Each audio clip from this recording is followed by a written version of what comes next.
Toxic கணவர்கிட்ட தப்பிச்சு பசங்கிட்ட மாட்டிக்கிட்ட அந்த தாயை பற்றி அந்த பசங்க கொஞ்சம் கூட யோசிச்சு பார்க்கவே இல்லை.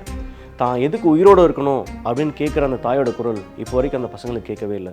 ஹஸ்பண்டோட சப்போர்ட் இல்லாமல் பசங்களை வளர்த்துருக்கீங்க.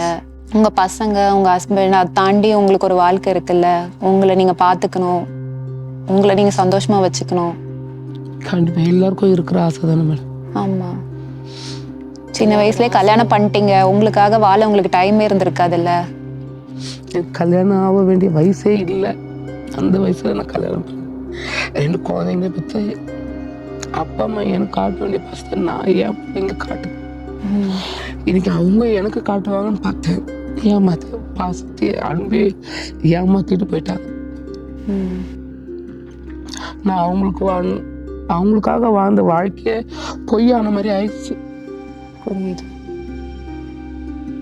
ஆனால் இனிமேலும் உங்கள் வாழ்க்கையில் அர்த்தம் இருக்கும். நீங்கள் இவ்வளோ நாள் மற்றவங்களுக்காக வாழ்ந்தீங்க, இனிமேல் உங்களுக்காக நீங்கள் வாழலாம்ல. உங்களுக்காக நீங்கள் வாழலாம்ல. எனக்காக நான் எப்படி வாழ முடியும்? நீங்கள் வாழ்க்கையில் நிறைய கஷ்டங்கள் தான் பார்த்துருக்கீங்க. கல்யாணம் ஆகி சந்தோஷமாக இருப்பீங்கன்னு பார்த்தீங்கன்னா உங்கள் ஹஸ்பண்ட் கிட்டேருந்து பல பிரச்சனை வந்தது. அப்புறம் குழந்தைங்க உங்களை நல்லா பார்த்துப்பாங்கன்னு பார்த்தா அவங்களும் உங்களுக்கு நம்பிக்கை துரோகம் பண்ணிட்டு போயிட்டாங்க. இப்போ நீங்கள் உங்களுக்காக மட்டும்தான் இருக்கீங்க, வேற யாருமே உங்களுக்காக இல்லை. நீங்கள் இதுலேருந்தே நீங்கள் எவ்வளோ ஸ்ட்ராங்காக இருக்கீங்கன்னு உங்களுக்கு தெரியுதா? நீங்கள் இனிமேல் உங்களுக்கான டைம் எடுத்துக்கோங்க. கஷ்டப்படக்கூடாதுன்னு சொல்லலை, உங்களுக்கு கஷ்டமாக இருந்தாலும் உங்களுக்காக சின்ன சின்ன விஷயங்கள் செய்ய பாருங்க. சைக்காலஜியில் இது குட்டி குட்டி ஸ்டெப்ஸ் சொல்லுவாங்க. ஃபஸ்ட்டு உங்களுக்குன்னு நல்லா சமைக்கிறது, சாப்பிட்றது, நீங்கள் இருக்கிற இடத்த நல்லா க்ளீனாக வச்சுக்கிறது, உங்களுக்கு பிடிச்ச மாதிரி வீடை மெயின்டைன் பண்ணுறது, அடுத்து உங்கள் கூட இருக்கவங்க கூட சுற்றி இருக்கவங்க கூட பழகிறது, அவங்க கூட பேசுங்க, அவங்க கூட பழகுங்க. இது எல்லாமே உங்கள் வாழ்க்கையில் உங்களுக்கு ஒரு பாதுகாப்பு கொடுக்கும்.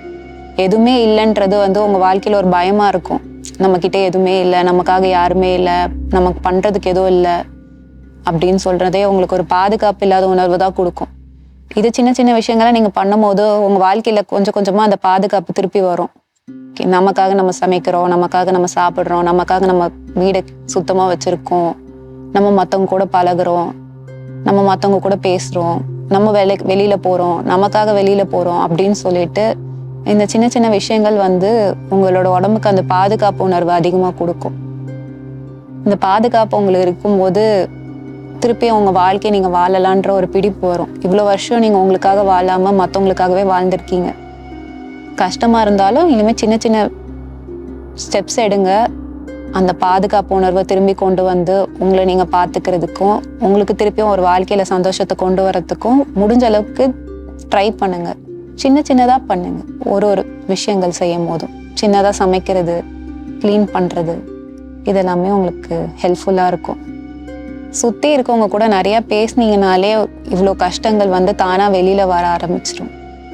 அது உங்களுக்கு லைட்டாக ஃபீல் பண்ணுற மாதிரி இருக்கும். அதையும் தாண்டி உங்களுக்கு இப்படி இருந்துச்சுன்னா நீங்கள் எப்போனாலும் என்கிட்ட பேசலாம். உங்களுக்கான ஹெல்ப் எடுத்துக்கோங்க. உங்களுக்கான சப்போர்ட் எப்போவுமே கிடைக்குங்க. இந்த கேஸ் மூலமாக நம்ம லைஃப் எதிர்பார்க்காத விதமாக மாறும் அப்படின்றத நம்ம பார்த்தோம். அம்மா அப்பா கூட வளர்ந்த பொண்ணு கல்யாணத்துக்கு அடுத்து நிறையா கஷ்டப்பட்டாங்க. ஹஸ்பண்ட் அவங்கள அவ்வளோ டார்ச்சர் பண்ணி அவங்க அவ்வளோ ரியாக்ட் பண்ணாமே இருந்திருப்பாங்க. ஸோ இதை பார்க்குற ஹஸ்பண்ட்ஸ்க்குமே சரி, உங்களோட ஒய்ஃப் உங்களோட பார்ட்னர் தான், உங்களோட ஓன் இன்செக்யூரிட்டி நீங்கள் தான் ஹேண்டில் பண்ணிக்கணும். அதே மாதிரி ஒய்ஃப்மே உங்களை ஒருத்தங்க ஒழுங்காக ட்ரீட் பண்ணல, ஒழுங்காக பார்த்துக்கல அப்படின்னா முடிஞ்ச அளவுக்கு அதுக்கு கேள்வி கேட்க ட்ரை பண்ணுங்கள். அப்படியோ இல்லைனா வேற யார்கிட்ட ஹெல்ப் கேட்டு இந்த சுச்சுவேஷன் வெளியே வரதுக்கு ட்ரை பண்ணுங்கள். இந்த வயசில் வரது வெறும் லோன்லினஸ் மட்டும் இல்லை, யாராவது அவங்கள பார்த்துப்பாங்களா அப்படின்ற ஒரு நம்பிக்கையுமே உடஞ்சி போயிடுது. சின்ன வயசுலேருந்து பார்த்து வளர்த்த பசங்களே அவங்களுக்கு நம்பிக்கை துரோகம் பண்ணும் போது எதுக்காக வாழ்கிறோம் அப்படின்ற அர்த்தமே போயிடுது. நம்ம எல்லாருமே ஃபேமிலி கிட்ட இருந்தால் ஒரு லவ் எதிர்பார்ப்போம். அது கிடைக்காம நிறைய பேர் ஏமாந்து போயிடுறாங்க. உங்களுக்கும் ப்ராப்பரான லவ் கிடைக்கல, உங்களுக்கு பிடிச்சவங்க ஏமாற்றிட்டாங்க அப்படின்னா நீங்கள் பண்ண வேண்டிய விஷயம் ஃபஸ்ட்டு இது உங்கள் மேலே தப்பு இல்லை, அப்படி நடந்தது வந்து அவங்களோட கேரக்டர் தான் காட்டுது அப்படின்றத நம்புங்க. அப்புறம் உங்களோட வாழ்க்கையை வாழ்கிறதுக்கு சின்ன சின்ன ஸ்டெப்ஸ் பண்ணுங்கள். இவ்வளோ நாள் உங்களால் பண்ண முடியாத விஷயங்கள்லாம் பண்ண ட்ரை பண்ணுங்கள். உங்கள் கூட இருக்கிற நெய்பர்ஸ் கிட்ட பேசுங்க, புது ஃப்ரெண்ட்ஸ் க்ரியேட் பண்ணலாம். அதே மாதிரி இதுக்கு முன்னாடி உங்களுக்கு பிடிச்ச விஷயம் நிறையா இருந்திருக்கும், ஆனால் உங்களுக்கு பண்ணுறதுக்கு டைம் இருந்திருக்காது. இப்போ உங்களுக்கு என்னெல்லாம் பிடிக்கும் அப்படின்றது தேடி கண்டுபிடிச்சு பண்ணுங்கள். உங்களுக்கான லெட்டர்ஸ் நீங்களே எழுதலாம். உங்களே ஏன் ரொம்ப பிடிச்சிருக்கு அப்படின்ற மாதிரி லெட்டர் எழுதி நீங்களே அதை படித்து பார்க்கலாம். உங்களோட விட்டு போனவங்களை பற்றி யோசிக்காமல் உங்களுக்கான வாழ்க்கையை நீங்கள் க்ரியேட் பண்ண ஸ்டார்ட் பண்ணலாம். யார் விட்டுட்டு போனாலும் என் வாழ்க்கையை நான் வாழ்வேன் அப்படின்ற கரேஜ் தான் நமக்கு இந்த நேரத்தில் தேவை. அதே மாதிரி இதை பார்த்துட்டு இருக்க யங்ஸ்டர்ஸ்க்குமே என்ன சொல்லணும்னு பார்த்தீங்கன்னா, உங்களோட ஒரு ஃபோன் கால் வந்து உங்கள் அம்மா அப்பா எல்லாரையும் ரொம்ப ஹாப்பியாக ஆக்கும். ஸோ முடிஞ்ச அளவுக்கு அவங்களுக்கு கால் பண்ணி உங்களோட லவ்வை ஷோ பண்ண ட்ரை பண்ணுங்கள். அதே மாதிரி ரோட்டில் போகும்போது நிறைய வயசானவங்களை நீங்கள் பார்த்தீங்க அப்படின்னா அவங்களுக்கு நல்லா இருக்கீங்களான்னு கேளுங்க, சாப்பிட்டீங்களான்னு கேளுங்க. இதெல்லாம் நீங்கள் பண்ணும்போது இந்த உலகமே ரொம்ப அழகான இடமா மாறும். இதை பார்க்குற யங்ஸ்டர்ஸ்க்குமே உங்களோட லைஃப் மாறி இருக்கலாம். நீங்கள் ஒரு கெரியருக்கு போயிருக்கலாம், உங்களுக்கு நிறைய ஃப்ரெண்ட்ஸ் கிடச்சிருக்கலாம், உங்களுக்குன்னு ஒரு வாழ்க்கை இருக்கலாம். ஆனால் அம்மா அப்பா எப்போவுமே உங்களை யோசிச்சுட்டு தான் இருப்பாங்க. ஸோ அதனால் நீங்கள் முடிஞ்ச அளவுக்கு அவங்க கூட நிறைய டைம் ஸ்பெண்ட் பண்ண பாருங்கள். அவங்களுக்கு பிடிச்ச விஷயங்களை பண்ண பாருங்கள்.